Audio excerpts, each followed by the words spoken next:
ఓం నమ శివాయ. ఓం శ్రీమాత్రే నమ. ఈరోజు వీడియోలో శివపురాణంలోని అత్యంత వైభవమైన ఘట్టం హిమవంతుడి ఇంటికి బంధువర్గం రాక అనే దాని గురించి తెలుసుకుందాం. లగ్నం నిశ్చయమైన వెంటనే హిమవంతుడు సంతోషంతో బంధువులందరికీ ఆహ్వాన పత్రాలు అనగా శుభలేఖలు పంపించాడు.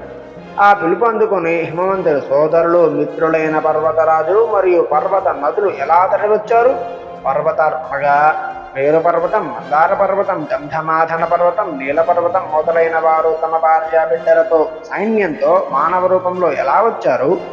నదులు గంగా, యమున, గోదావరి, సరస్వతి, నర్మదా వంటి నదులు అందమైన స్త్రీ రూపాలతో పట్టు వస్త్రాలు, రత్నాలు తీసుకుని ఎలా వచ్చారు. వారందరికీ హిమవంతుడు మేనాదేవి చేసిన మర్యాదలు ఏమిటి, ఓషధి ప్రస్థ నగరమంతా వెండికల ఎలా వచ్చింది అనే విషయాలను ఈ వీడియోలో వివరించాను. తెలుసుకుందామా మరి? ఇప్పటి వరకు చూసిన ప్రతి ఒక్కరికి ధన్యవాదాలు. ఇలాంటి అద్భుతమైన వీడియోల కోసం ఇప్పుడు శివభక్తుడి ఛానల్ని సబ్స్క్రైబ్ చేసుకోండి.